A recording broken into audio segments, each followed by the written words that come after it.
Magandang umaga po sa inyong lahat. Nagdadala ako ng mga pagbati mula sa Grace Church Santa Maria, Bulacan. Isang malaking pribilehiyo para sa amin na makasama muli kayong lahat ngayon.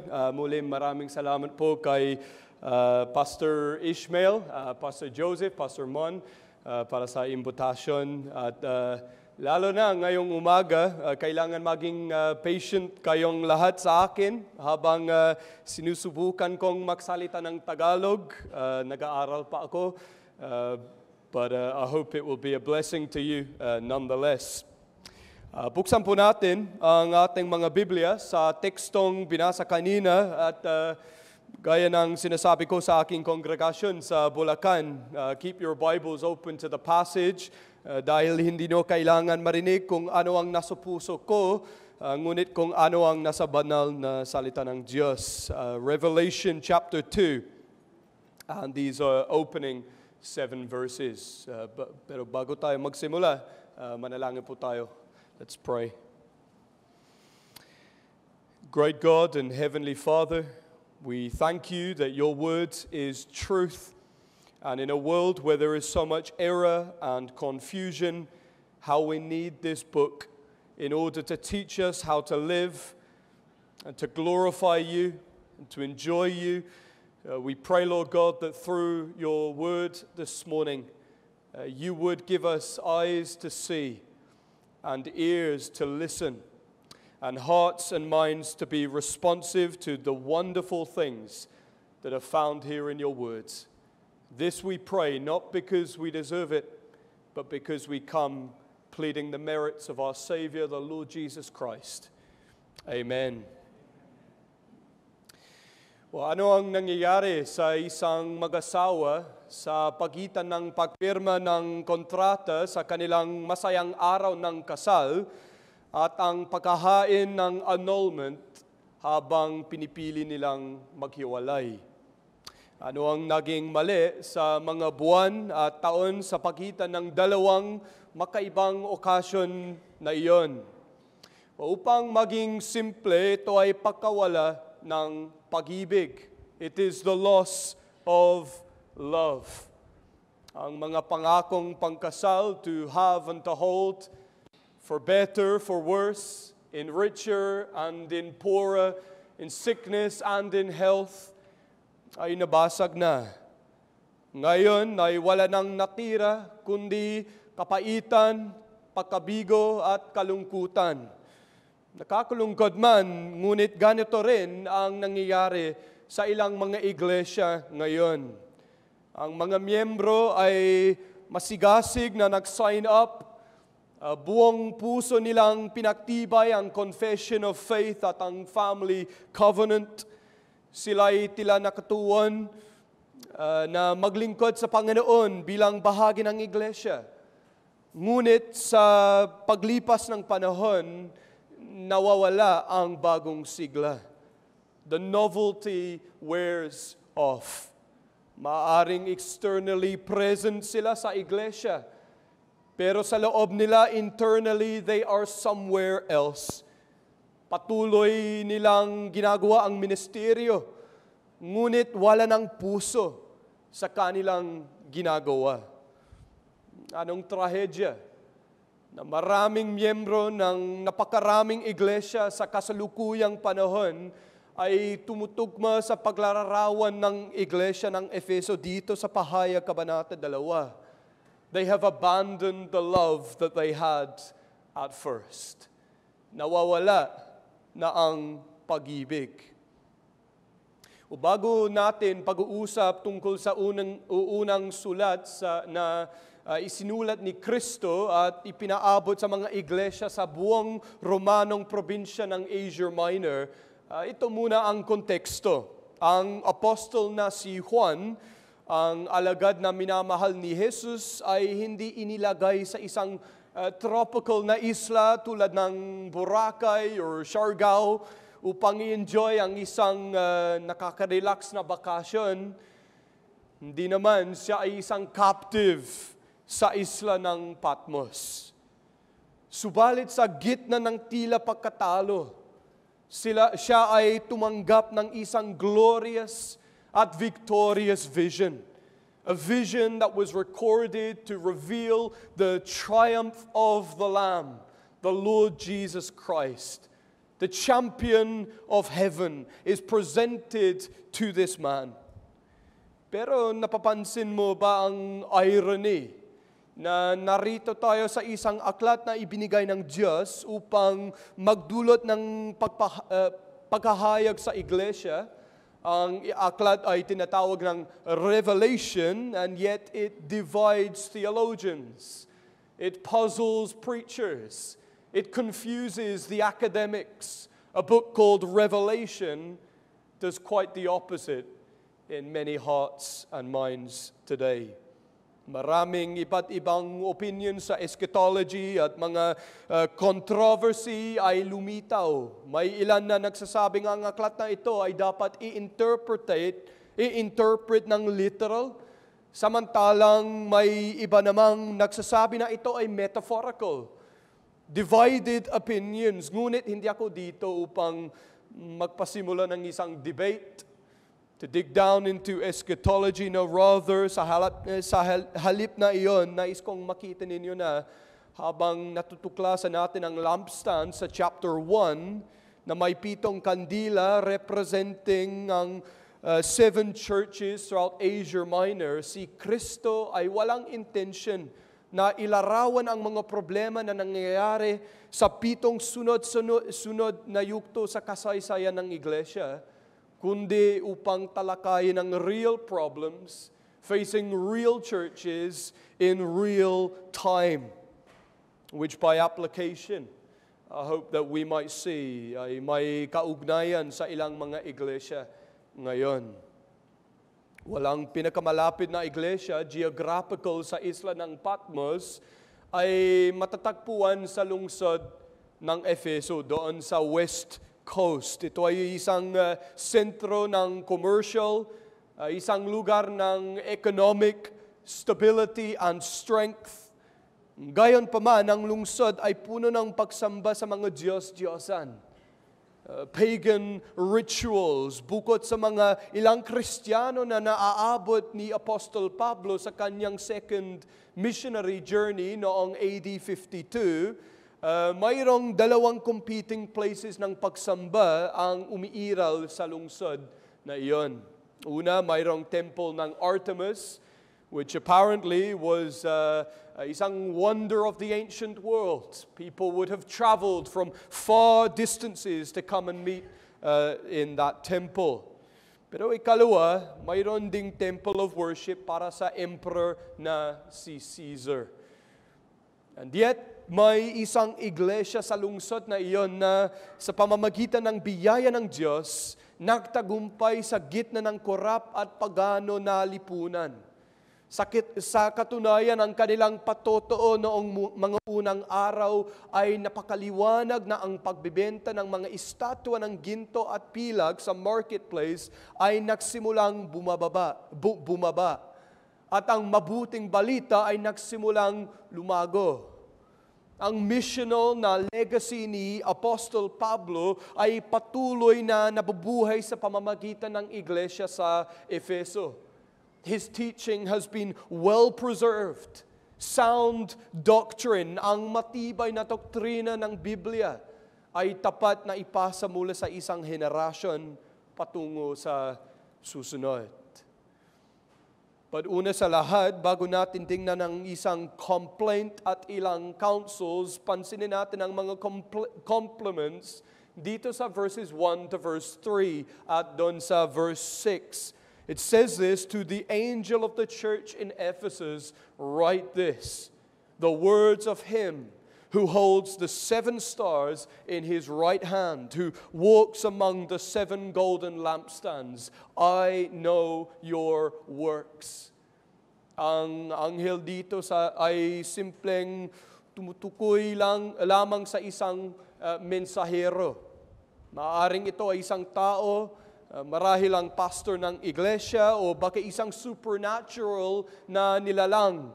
Hindi natin alam. Ngunit ang tiyak na nating alam ay ang Kanya na tinutukoy sa susunod na linya ay walang iba kundi ang glorified, risen, conquering Savior, ang Panginoong Hesukristo. We may not know the messenger, but we know who the message comes from. At may dalawang bagay na Kanyang ginagawa. Una, hawak ni Kristo ang 7 bituin sa Kanyang kanang kamay. Ito ay isang reference sa chapter 1 verse 16. Ang mga anghel ng 7 churches ay hawak ni Jesus. Ibig sabihin, ito ay isang statement of authority that Jesus is the head of the church. Christ is the head. And so kaya while we praise God para sa provision ng mga pastor, ang kanilang leadership as under-shepherds ay laging subservient to Christ, who is the shepherd of His flock.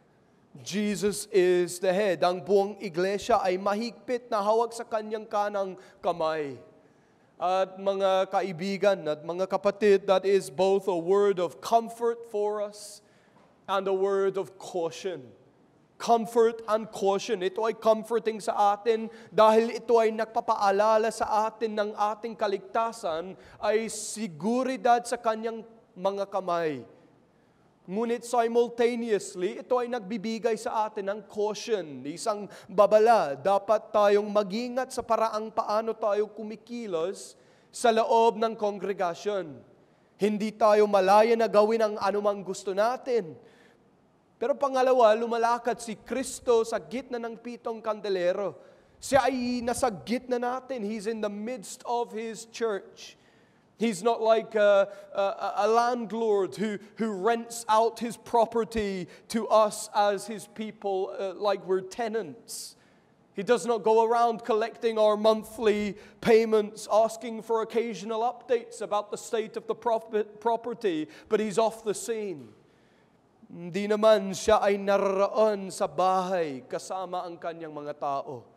Nakikita niya ang lahat ng aspeto ng buhay ng iglesia. Alam nyo, may maraming tinatawag na church growth experts in the modern day. They would like you to believe na ang susi sa paglago ng isang iglesia ay ang sagutin ang tanong, ano ang nararamdaman ng mga bisita kapag pumupunta sila sa iyong simbahan? Mayroon bang dynamic ministry programs? Maganda ba ang musika? Masarap ba ang pagkain? Maraming superficial questions. Ito ang mga uri ng tanong na nasa isip ng maraming iglesia ngayon. Subalit ang tunay na iglesia ay hindi nababahala sa mga opinion ng mundo. Sa halip, ito ay nakatuon sa but rather, let me just say this again, ang tunay na iglesia ay hindi nababahala sa mga opinion ng mundo, pero ito ay nakatuon sa pananaw ni Kristo habang siya ay naglalakad sa gitna ng Kanyang kongregasyon linggo-linggo. That is what is important. Ang pinakamahalagang tanong sa batay sa liham na ito ay hindi ano ang iniisip ng mga bisita tungkol sa atin, ngunit anong uri ng pagsusuri ang gagawin ni Kristo sa atin. What assessment would Jesus make of the church dito sa Cubao? Sa pagpasok ni Jesus sa Ephesus, siya ay magsisimula dito. Notice the words. Dito sa verse 2, alam ko, walang bagay na maaaring itago sa omniscient at omnipresent na Diyos. He has 20/20 vision. He knows and He sees us completely. Sa katunayan, siya ay may X-ray vision. His assessment extends beyond the external and into the internal recesses of our heart. He moves beyond the public and He comes into the private areas sa ating mga buhay. Ang tao ay tumitingin sa panlabas na anyo, ngunit si Kristo ay tumitingin sa puso. At ang Kanyang pagsusuri sa mga taga-Efeso ay nagsisimula sa verse 2 to 3 with 3 compliments. Si Jesus ay sasabihin sa kanila kung ano ang tama bago niya sabihin sa kanila kung ano ang mali. Maaari sila ay naglilingkod sa isang sentro na lokasyon para sa demonic activity at spiritual warfare at gayon paman, pinipuri sila ni Kristo firstly for their deeds, secondly for their discernment, and thirdly for their diligence. Halata, evidently, ang mga mananampalatayang taga-Efeso ay seryoso sa kanilang pananampalataya. And so unang-una, look at their deeds. Look at their deeds, ang kanilang mga gawa. Ito ay isang spiritual na aktibong iglesia. Napaka-busy ng kanilang schedule sa ministry. Nobody could accuse the church of Ephesus of giving God their spare time o giving God their pocket change. Tapat sila sa kanilang pagdalo at pagbibigay. Sila ay abala sa mission work at sa word ministry. At alam ninyo, sa isang lungsod tulad ng Efeso, ito ay tiyak na may kasamang malaking gastos. And yet they will not allow their devotion to Christ be dictated by the pressures that are around them. They will not take away the devotion that they have in serving the Lord because the pressure is mounting against them. Sa kabila ng mga mahirap na sitwasyon, sila ay masipag na nagtatrabaho. Pero pangalawa, look at their discernment. Not just their deeds, but look at their discernment. Ito ay bago pa ang mga araw ng 1689 London Baptist Confession of Faith. Siyempre naman, ngunit ito ay isang confessional church. Confessional sila sa verse 2, sinasabi, you cannot bear with those who do evil. They will not let society shape and shift their theology. Their faithfulness to sound doctrine has given them an intolerance sa false teaching. This church had strong convictions, combined with great courage to call out sin. Tingnan natin sa verse 6. Ayaw ninyo sa mga gawain ng mga Nicolaitans. Now, wala tayong alam tungkol sa mga Nicolaitans maliban sa nakasulat dito sa Revelation 2. May mga commentators na nagsasabi na ang mga ito ay hindi kaaway mula sa labas, kundi mga kaaway mula sa loob ng iglesia. At ang kanilang paraan ay gawin ito secretly. They're subtly presenting what they would call a modernized and an updated Christianity. They're saying that Christianity has been going on for years, but it needs a makeover. It needs to be retaught. At mga kaibigan, ito ang uri ng maling aral na dapat nating bantayan. Huwag maging sobrang focus sa extreme end of the charismatic spectrum at sobrang abala sa pagmamasid sa mga crazy so-called faith healers who are slaying people in the spirit na hindi mo mapapansin ang subtly dangerous form of false teaching. There is somewhat of a desire within the Reformed community that we love to look at the extremes, but we miss the subtle false teaching that has begun to creep into our churches. Perhaps that is the kind of scenario with the Nicolaitans. Many churches were being seduced by them, but not these discerning Ephesian believers. Parang okay ang kanilang theology sa surface, pero when you dig down deep and you listen carefully to what they're saying, the gospel is being twisted. The word is being perverted. Marahil ito ang uri ng sitwasyon sa mga Nicolaitans. Maraming iglesia ang naakit sa kanila, ngunit hindi ang mga discerning Ephesians. Pero ang huling compliment ay nandito sa verse 3. Look there with me. Look at their diligence. They have deeds, they have discernment, but they also have diligence. Tingnan nyo ang sipag nila. You are enduring patiently and bearing up for my sake, and you have not grown weary. Bilang isang misyonero, madalas akong ma-inspire sa pag-iisip kay William Carey, the father of modern missions, na kailangan maghintay ng 7 taon bago niya nakita ang kanyang first convert sa India. Ang kanyang buhay ay isang roller coaster ng mga pagpapala at pagsubok. At kaya minsan may nagtanong, Carey, how do you keep going? To which Carey replied, I can plod. I can plod. Or maybe sa Tagalog, kaya kong magpatuloy. Iyan ang nakikita natin sa Efeso. They can plod, can't they? They're continuing on the path. Hindi sila susuko. Anong mensahe para sa ating ngayon? The corruption in the context has not depressed them to passivity, but it has driven them to activity.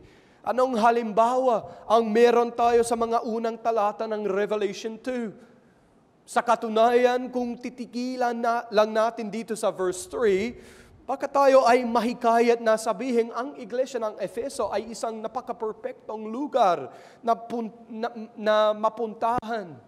5-star rating across the board. They are ticking every box. Ngunit tulad ng alam nyo, there is no such thing as a perfect church.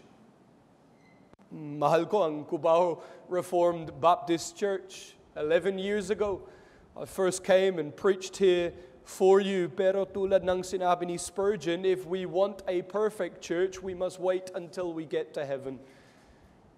Churches that are perfect on this side of eternity simply do not exist.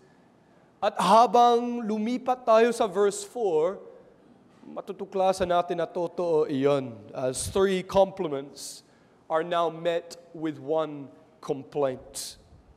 Narito ang ating pangalawang punto para sa ating pag-isipan.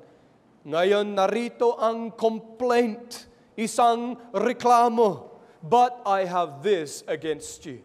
You have abandoned the love that you had at first.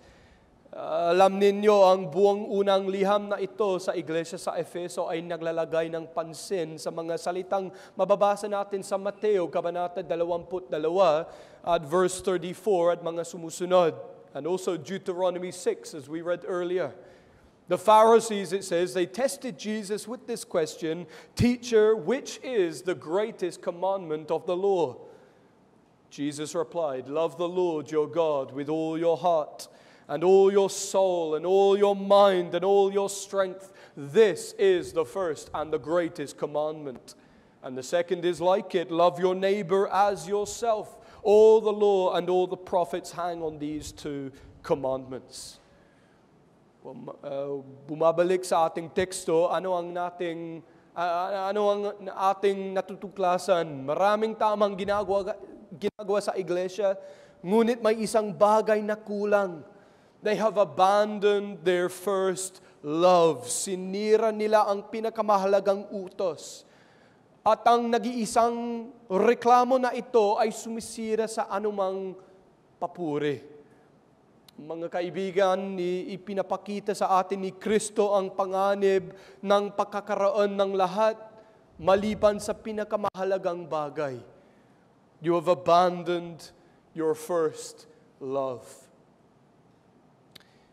Na marami ang nag-debate kung ano ang pag-ibig na ito ay pataas, panloob o panlabas.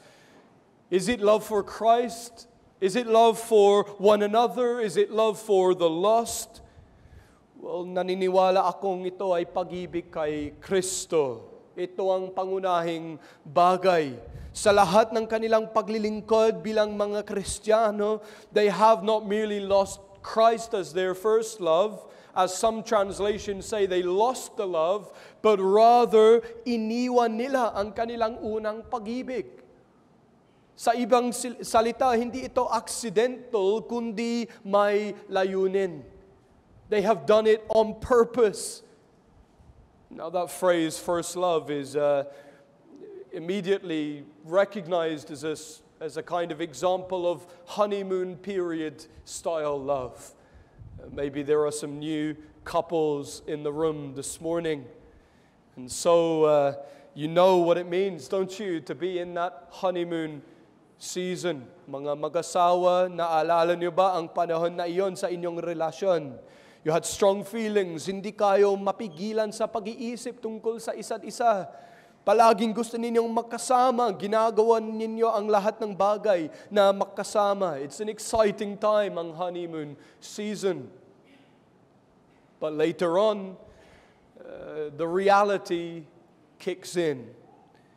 Nagiging busy ang inyong buhay at kung minsan, ang pag-ibig ay namamatay. May mga mag-asawa na nananatili ngunit hindi na nagmamahalan.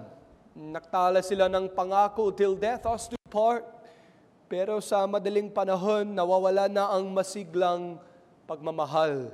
They live life together but it is a loveless marriage. What a tragedy it is to be in a relationship like that. Subalit, paano naman kay Kristo? Well, mayroong isang pagkakatulad na maaari nating gawin. Many Christians have doctrine and they have devotion, but they have no doxology. Tulad ng iglesia sa Efeso, nagtatrabaho sila. Ngunit hindi sila sumasamba. They have a dead orthodoxy. They have a cold and a lifeless theology. And I wonder, ikaw ba ngayon? Gaano ka mainit sa puso tungkol sa Diyos? Is there a fire burning in your heart for the Lord Jesus Christ? O lumamig na ba ang inyong spiritual affections?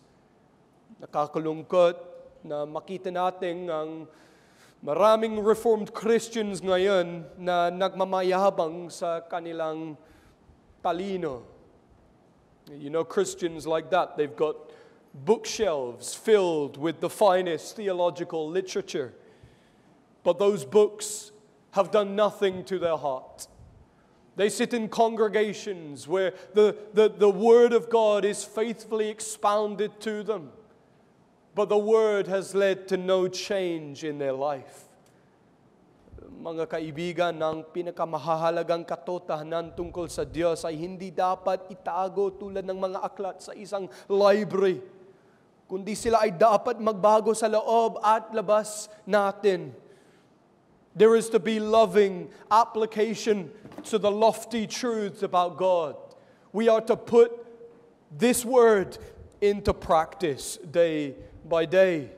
Let the church at Ephesus this morning be a warning to you. They have busy hands and feet. They have strong minds, but their hearts have gone astray. Ayon sa mga commentators, mga 40 years nang itinatag ang iglesia nang isulat ni Kristo ang liham sa Revelation. So may bagong henerasyon na. Pero they have slipped into a pattern of just going through the motions. The children of those founding members of the church have not experienced the intense enthusiasm that had been evident in their parents when they had first heard the gospel. Nahulog sila sa simpleng ritual at rutina. Katulad din ng nangyari sa Israel pagkatapos ng panahon ni Joshua and the elders, ang pag-ibig ay napalitan ng apathy at indifference. But what do we find here? Here in Revelation chapter 2, verse 5. The same has happened in the church at Ephesus. At habang may mga papuri sa pambungad ng mga talata, ngayon may isang reklamo. At ito ay hindi lamang isang maliit na problema. Pero ito ay napakaseryoso na sinasabi ni Jesus sa dulo ng verse 5. Kung hindi pakikinggan ng iglesia ang babala, aalisin niya ang kanilang ilawan. Ipinapahiwatig nito ang lubos na pagkawasak ng iglesia. This is strong language, isn't it? Strong language, but it is saving language. Jesus is not just going in for the kill, but He's going in to save. He's reaching out His hand to pull this church back to safety before it is too late. Ito ay isang babala na nagmamula sa isang pusong puno ng pagmamahal. Kung ikaw ay isang magulang, makaka-relate ka dito, di ba? You see, hindi mo maaaring sabihing mahal mo ang inyong mga anak kung hayaan nyo silang gawin ang anumang nais nila. Kahit gaano pa ito delikado. Hindi mo papabayaang mag-isa ang iyong mga anak tumawid sa isang maraming sasakyan na kalsada o maglaro malapit sa apoy. Ngunit magbibigay ka ng babala sa kanila dahil mahal mo sila. At ganoon din sa iglesia. When the preacher stands in the pulpit to declare the unsearchable riches of the gospel, at sinasabi nila sa iyo na may daan na tila matuwid sa tingin ng tao, ngunit kamatayan ang dulo nito. Kapag sinabi nila sa iyo na ang inyong kasalanan ay nagdadala sa inyo sa impyerno, kapag tinawag ka nilang magsisi at bumalik, ginagawa nila ito dahil sa pagmamahal sa iyong kaluluwa. Hindi ninais ni Jesus na kayo ay mapahamak, kundi na kayo ay sumampalataya sa Kanya ngayon at magkaroon ng buhay na walang hanggan sa langit. There is a purpose in issuing these complaints to the church. Ngunit ngayon, ating pagtuunan naman ang pangatlong bahagi ng verse 5. We have heard 3 compliments, 1 complaint, but here is the most important point of all. Tingnan natin sa wakas, 3 counsels. Counsels for the church. Purihin ang Diyos na ang verse 4 ay hindi ang wakas ng sulat sa mga taga-Efeso. May pag-asa. There is hope si Jesus dahil hindi nalamig ang kanyang pagmamahal. May isang plano siya ng action. Narito ang larawan ng nagdudulot na mahinang pag-ibig ng tao na nakakasala sa harap ng napakalaking pagmamahal ng Diyos. Our love is weak, but His love is great. It's the words of the psalm that was read to us at the beginning of this service. His love endures forever. Pumupunta siya upang hanapin tayo tulad ng isang mabuting pastol na hinahanap at hinahakot ang kanyang mga naligaw na tupa. He goes out to meet His church like a loving father running to meet His prodigal son. Ito ang nangyayari sa talata 5. May plano si Jesus para sa pagbabalik ng iglesia. Hindi siya kontento na lamang sabihin ang kanyang reklamo. Ngunit siya'y maawain na nagbibigay ng solution upang tugunan ang sitwasyong ito. Narito ang 3 hakbang na plano ni Jesus para sa iglesia. Do you see that? Alalahanin nga ninyo mula saan kayo nahulog. Magsisi kayo. At gawin ninyo muli ang mga gawa na ginawa ninyo noong una. Narito ang 3 subpoints. 3 subpoints na dapat nating makita habang tayo ay nagtatapos. Una, remember the gospel. Ikalawa, repent of the apathy. Ikatlo, return to the mission. I'm cheating this morning. I told you 3 points, but these are the subpoints, of course, that we need to take note of. First of all, una sa lahat, ang counsel ni Kristo ay remember the gospel. Remember the gospel. Alalahanin ang ebanghelyo. The church has fallen from the heights of love for Christ, at ang unang hakbang para sa kanilang pagbabalik ay para sa kanila na tingnan ang kanilang nakaraan sa alaala. Minsan, ang pagtingin sa likuran ay mapanganib. Isipin ninyo ang asawa ni Lot. Sa Genesis, she looked back, didn't she? And she was immediately turned into a pillar of salt. Alam ninyo ang kwento. Gayon din, kung marunong kayong mag-drive, alam ninyo na kung lagi kayong titingnan sa rearview mirror, sa halip na sa windshield, malamang kayong mabangga. And yes, that is also true on a spiritual level. If we're constantly looking back, then we will head to destruction. Subalit malinaw na may oras at lugar para lumingon sa nakaraan. Just think of what you'll be doing after the afternoon service. Mamayang hapon, the Lord's Supper. The Lord's Supper, we eat the bread, we drink the wine in remembrance of the gospel. We're looking back to the day that Christ was crucified for our sins. Ngunit hindi lamang iyon ang tanging pagkakataon na tinitingnan natin ang gawain ni Kristo sa cross. Araw-araw ng ating buhay, dapat nating patuloy na alalahanin ang biyayang nagligtas sa atin. The Ephesians are being called to remember the love that they used to have, the love that was present in their days of conversion but now has worn off as time has passed. Kailangan nilang ipaalala na Christianity is not about a principle, but Christianity is about a person, and how we need that regular reminder day by day in our lives. Maging totoo sa iyong sarili ngayong umaga. Have you, in the midst of all of your service and all of your study, begun to lose the affections of Christ in your heart? How long has that fire been extinguished in your heart towards Christ?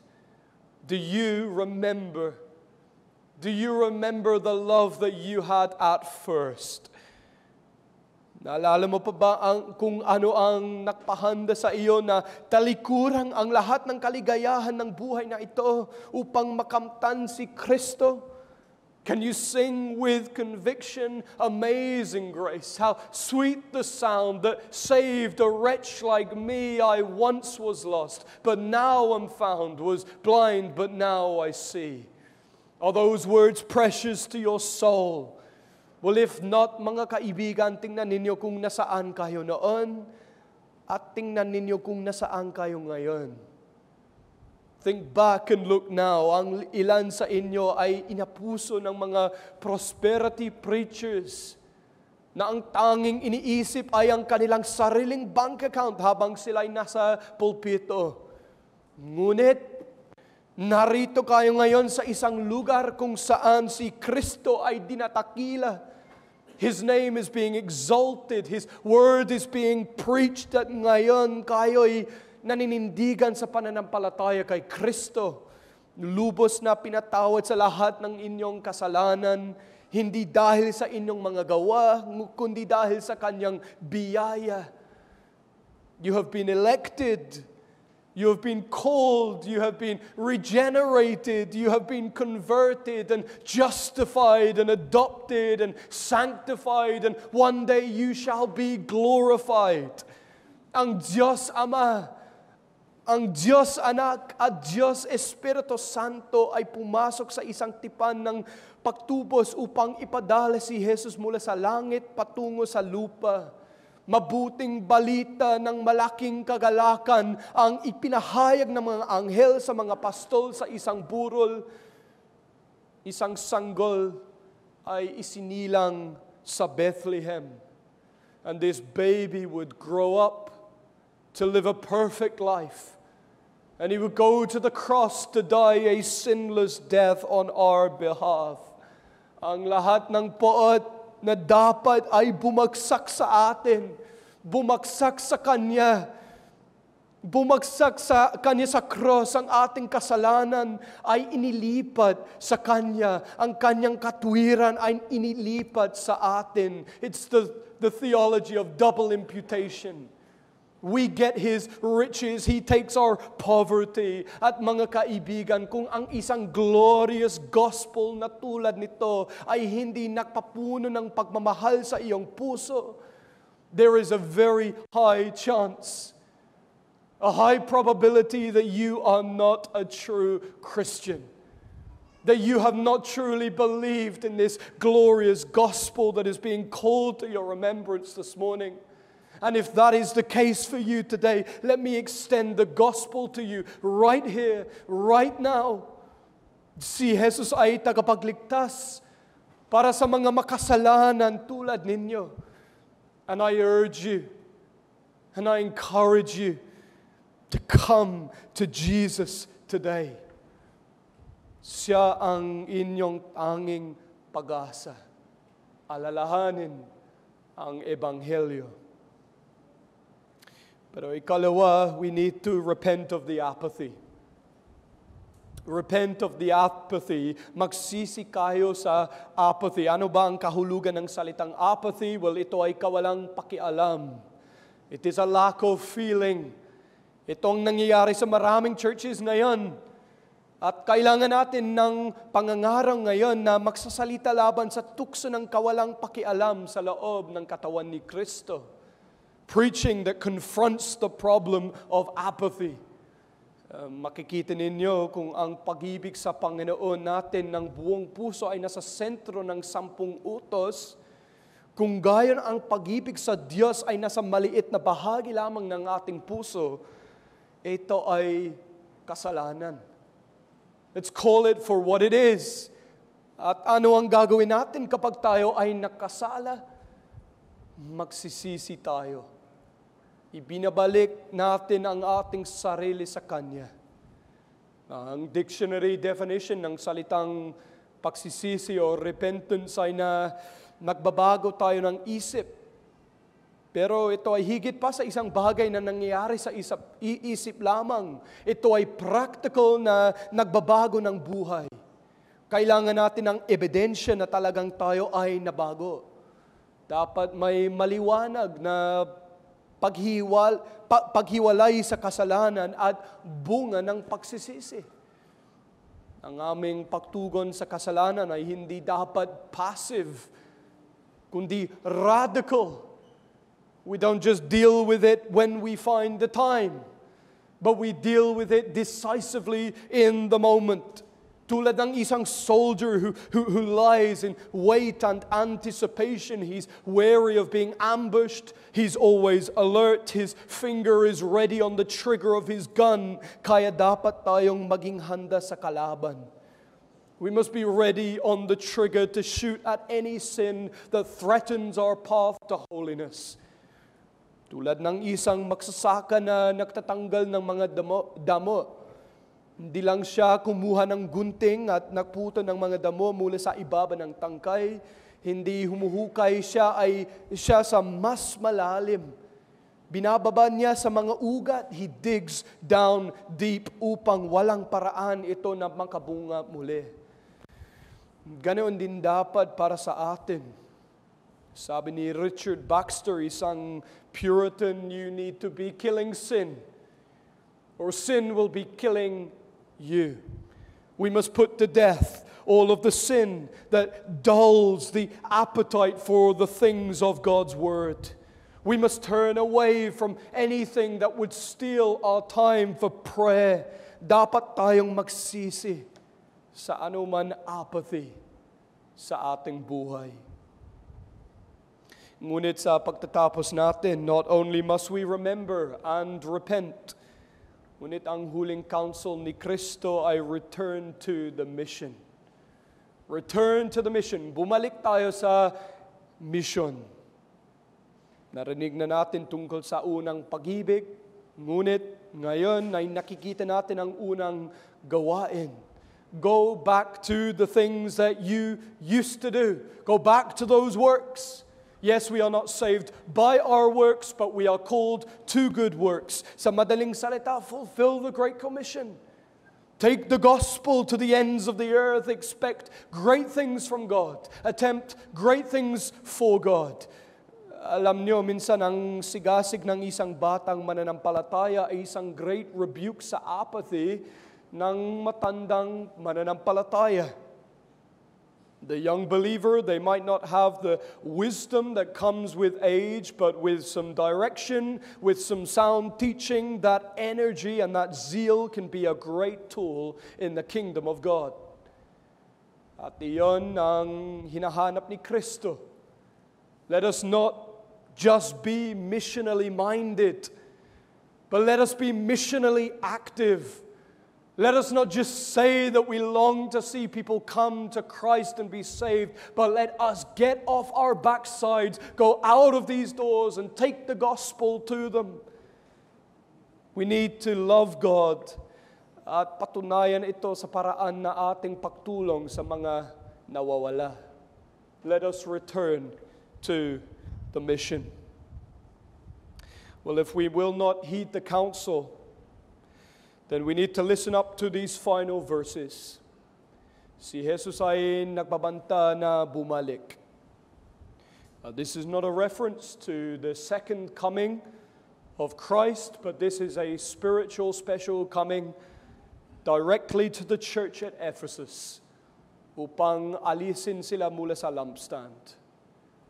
It's serious words. At mga kaibigan, pakinggan ang babala. Repent, remember, return. Ito lamang ang paraan para tayo ay makakain mula sa tree of life in paradise na binanggit sa verse 7.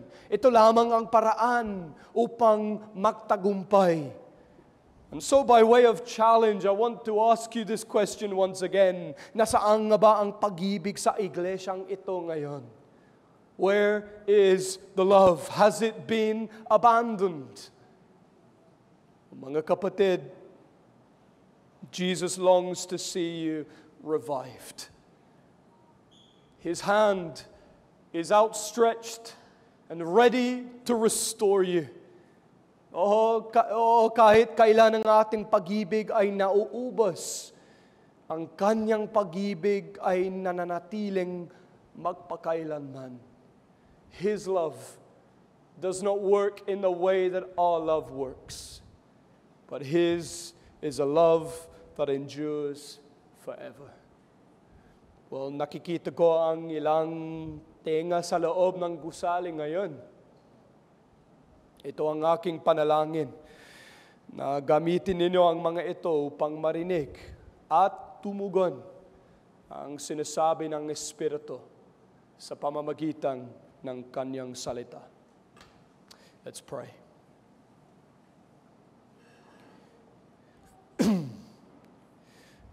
Great and gracious God, we thank you for the gospel, which does not tell us to try harder and to work more. But Lord, most of all, it tells us to come to the Lord Jesus Christ and to find salvation in Him alone. But Lord, we thank you that the gospel also places a demand upon us to service, to study. But Lord, let us not forget the love, that missing ingredient in Ephesus that so often is neglected in our churches today. Help us to love you with all of our hearts, with all of our soul, with all our strength, and with all our might. May, Lord God, we live for your glory. In these days we ask, in Jesus' name, amen.